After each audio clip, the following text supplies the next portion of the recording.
Hey everyone, my name's Dom, welcome back to the channel. Today I've got a long overdue review for you, looking at The Dark That Dwells by Matt Digman and Roddy. So stay tuned to hear my thoughts on this one.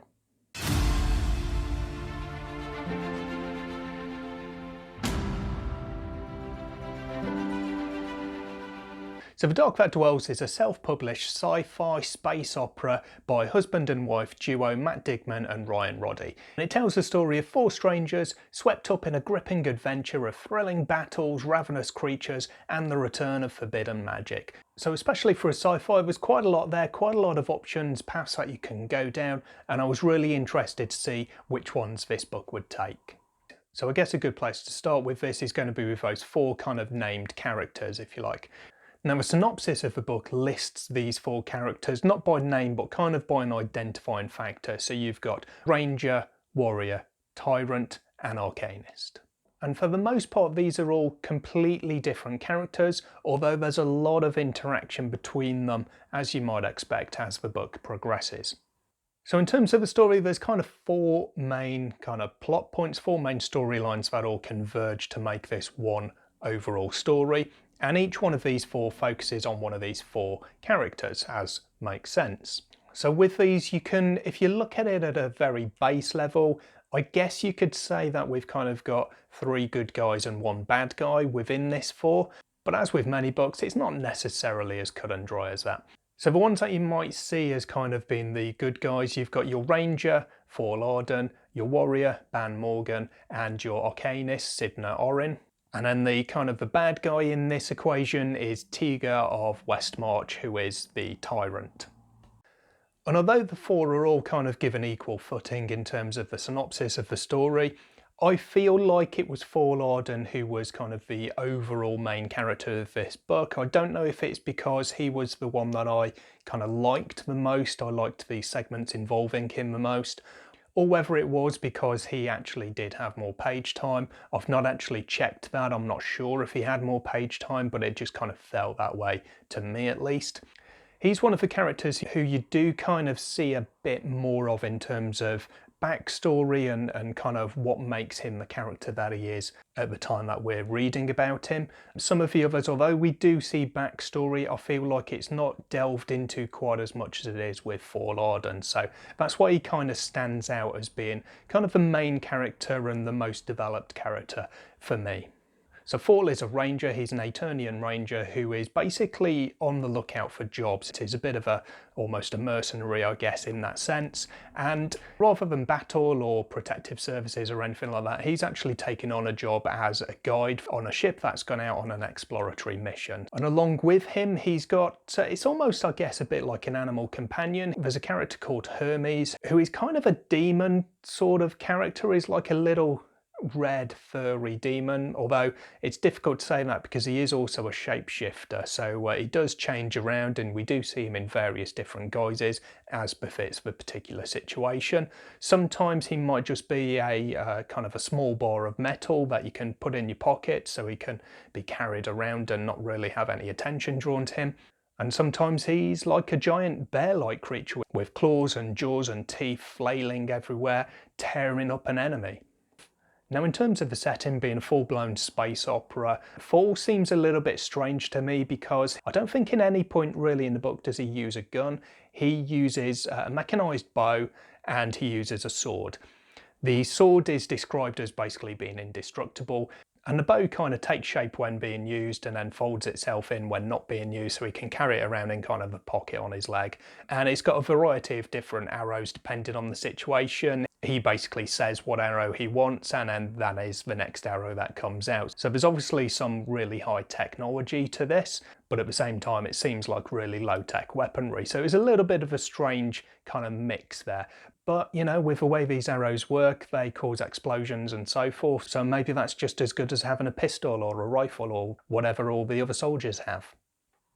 Now, in terms of the other soldiers, we move on to the warrior, who is Ban Morgan. Ban is a bond sergeant in the Elydian Marines, so he's a bondsman in this fighting force, which means that he's basically serving in absolution, which is kind of a pathway to forgiveness. So he's been accused of this crime, and instead of kind of proper punishment for the crimes, he's enlisted in this fighting force instead.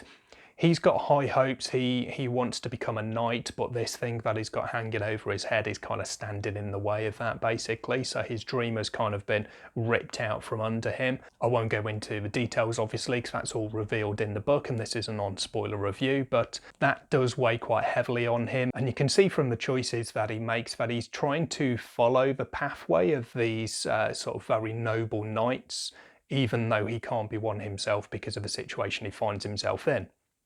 Tiga then is a third kind of warrior, and for me, the three of them as main characters are all very much similar. There's obviously a lot of differences between them, but at the same time I feel like they're quite similar in that they are great warriors. They seem to wear very similar armor. Everyone in this universe, or the military at least in this universe, seem to wear what's called powered armor, which basically gives them enhanced physical abilities and so forth. And it all just seems a little bit samey. They seem to have very similar capabilities and very similar powers as a result of this. Tiga is maybe a little bit different because he's also got the power of a god behind him. So he is the Malleus Maleficarum of the Alcosian faith. He is the primary enforcer of this, essentially this religion, and the primary directive that he has is to hunt down and destroy any arcanists. And he has these gifts from his god Alcos, which basically further enhance his powers. He travels around searching for these arcanists on a ship called the Forge, which on the one hand is absolutely ancient, but on the other hand is still technologically advanced, so that's a little bit strange. It's a ship that basically strikes fear in the hearts of anyone who sees it. So even if you don't know specifically who's on this ship or what it's there for, just by its appearance, it's very daunting, it's very intimidating and formidable.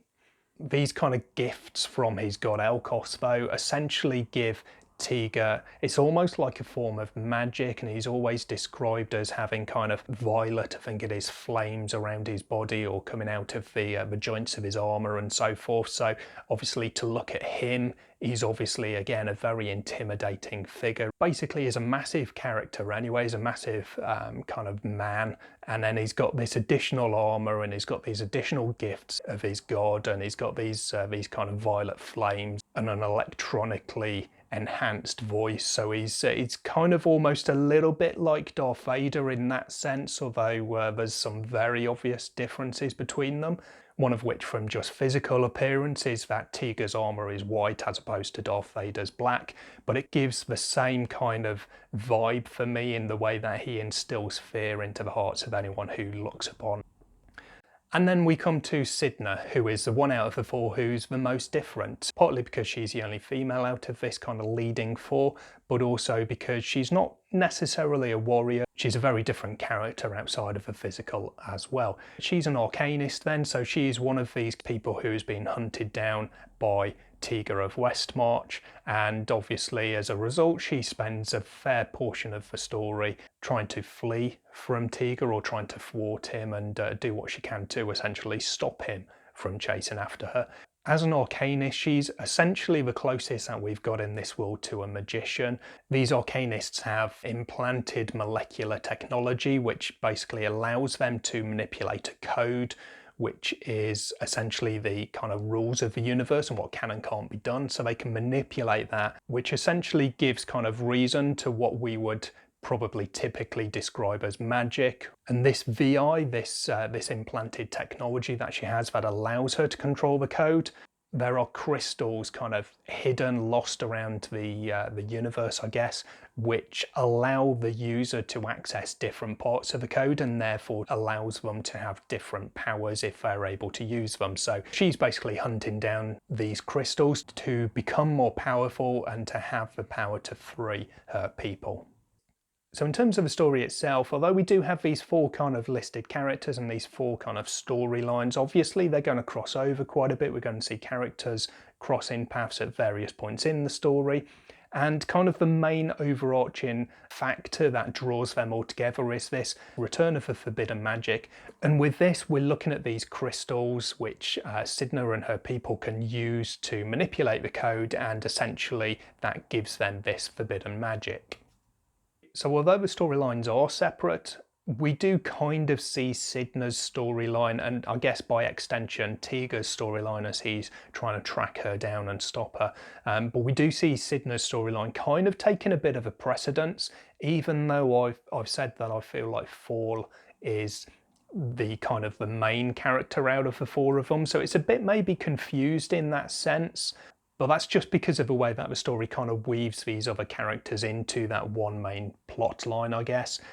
And there's obviously a lot going on outside of Sydner's storyline, but you start to see kind of relatively early on how the threads that are being released from her storyline are the ones that tend to get interwoven in the other storylines a bit more readily and then start pulling them all together. In terms of world building, we see a fair amount of history. We see a lot of the technology of this world, and we've got various different things that happen in kind of almost a virtual reality scenario where we've got these pods that people can go into. So we first see one, for instance, where we're introduced to Fall, and he's using one of these as a training tool. And we see them later on in the story as well, as we see characters kind of trying to use them to gain information to help further their own storyline.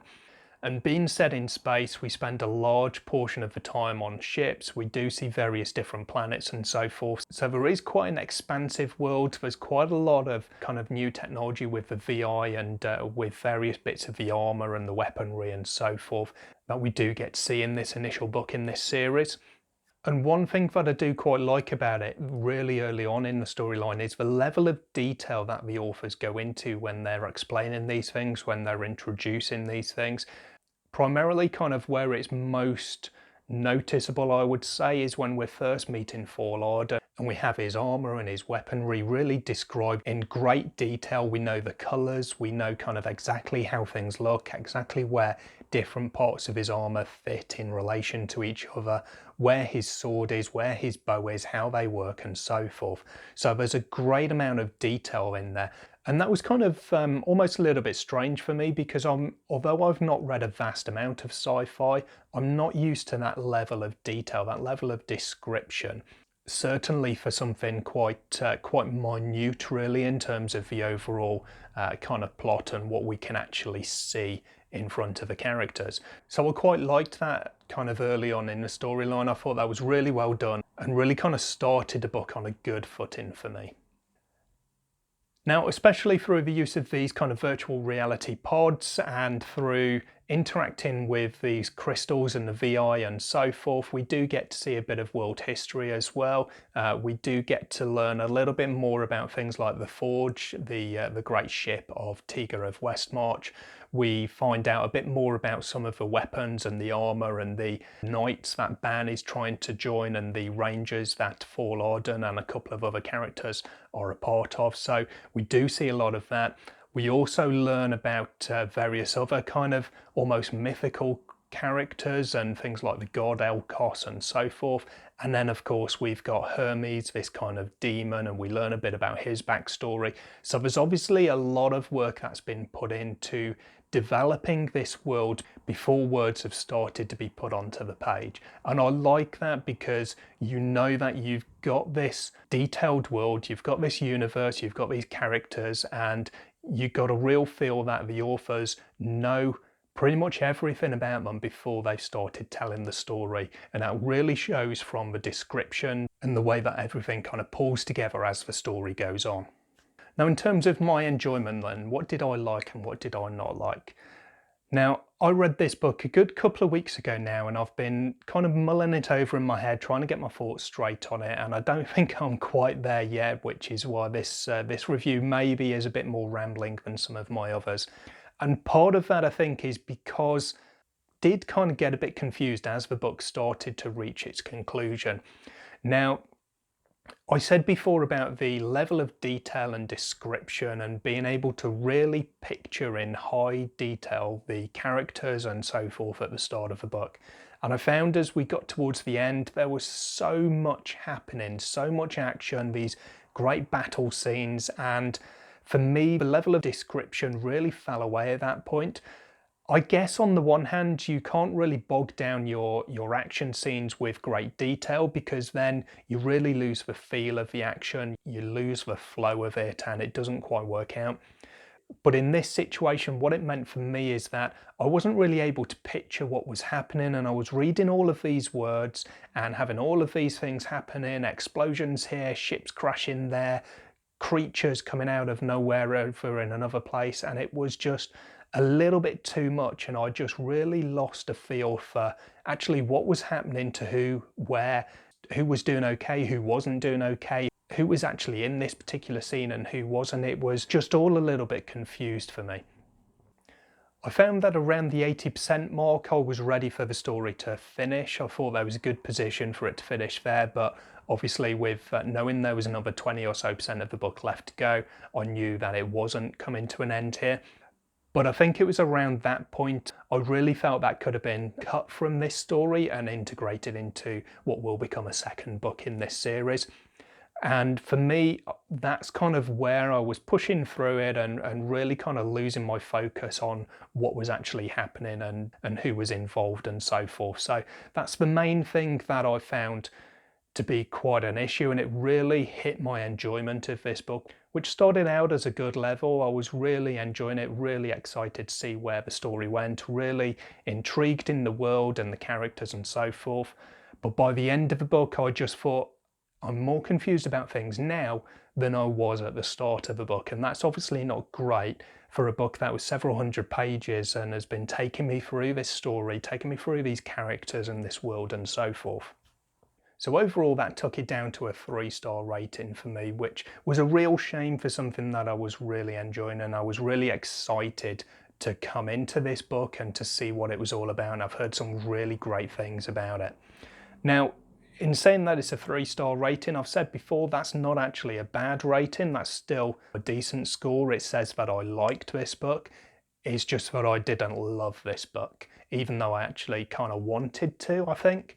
So I'll definitely be keeping my eye out for book 2 and look forward to continuing this storyline.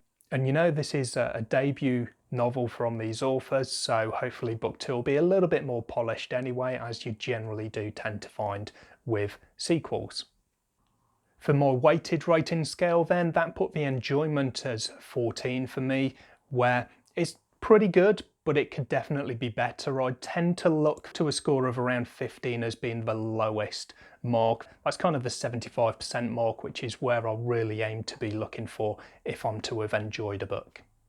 The world building I rated at 16 because we do see a lot of the history, we do see a lot of different characters, different types of people, different technologies and so forth, and the VI, this magic system that they've got, I thought was quite well done and reasonably well explained, even though I had to wait for probably too much of a book before I got that explanation of what the VI was and kind of got an idea of how it worked. The characters for me were 15. I thought they were a bit too samey, as I've mentioned before, but some of the characters I did enjoy. I did like Fall, I did like Olivia, who is companion in this story to Fall, and I liked Ban and some of his companions in the Elydian Marines. I didn't really like Tiga or Sydner quite as much, however. For the plot, this is one of the areas that I thought was a little bit lacking in the book, partly because I thought that they all really integrated into the one storyline rather than having 4 self-contained storylines and following the kind of the different paths of the characters. I thought that they converged a little bit too quickly, and that a couple of the characters, they almost seemed to be there as kind of filler. I felt like they were there to be part of someone else's storyline rather than having a real proper storyline of their own. So to have, for instance, Ban and even Fall actually for much of the story, to have them kind of specifically singled out in the synopsis of the book as the ranger and the warrior, it seemed to me like they would have really important storylines of their own rather than just being there to have an initial storyline that then gets swallowed up into someone else's storyline. The writing style was a 6. It was kind of one of highs and lows, as I said, with a description and then not being able to quite follow exactly what was going on towards the end of it. I did quite like how there was definite separation when you go into the different point of view sections, and you've got these different symbols, so you kind of know who the following section is going to be from the point of view of. So you've got the crystal, the wolf, the sparrow and the flame for these 4 different characters. So I thought that was quite good, and I liked how that gave separation between the sub-chapters, as well as giving you that heads up of who you're going to be reading about next. The pace for me was a 3 out of 5. It was okay. There were no sections that were too fast or too slow, I don't think. It was absolutely fine for the most part, except maybe towards that end point where it seemed to be a little bit too fast, and just would have benefited, for me at least, just slowing down and taking a bit of a breath before moving on to the next action point. And then my discretionary section, I'll give 2 for this. Partly because I genuinely just really wanted to enjoy this book, and partly because there's actually a good set of extras on the author website. Things like a glossary for the various terms in this world, which is really useful. I do also like, and this is something which is really great about the time that we live in now, I guess, the authors are really nice, they're really approachable, and they're on a couple of the Discord servers that I'm on, and I did ask a question at one point, how do I pronounce VI, which pronunciations are always open to the interpretation of the reader, but I do like, where possible, to kind of get the author's input on that and what did they see this word as. So I was reading VA, but the authors see it as VI, so I changed my perception of that word just from being able to ask them a question and for them to give me a quick throwaway answer. So that's really good, and that does actually impact as well. It helps you to get almost a bit of an affinity for the authors and their work. So overall, that's 69% for The Dark That Dwells, which on my overall ranking list puts it in equal 52nd place. But that's it, that's my review for The Dark That Dwells. Sorry if it was a bit of a ramble for this one. I really, even after a couple of weeks, I'm still really kind of struggling to put my thoughts in order on this book. Probably more than anything because of the way that it was a real up and down ride for me. But overall, it is one that I recommend. I'm not as well versed in sci-fi, as I've said several times, so maybe for someone who is more familiar, who does read a lot more sci-fi, maybe you'll have a better time with it than I did on this occasion. But as I say, I will be looking for the second book when it comes out, and to seeing what happens in this world, seeing what happens with these characters, these storylines, and so forth. That's all for today though, so I'll catch you in another video sometime soon. Until then, take care of yourself, stay safe, read some good books, and I'll see you later. Bye.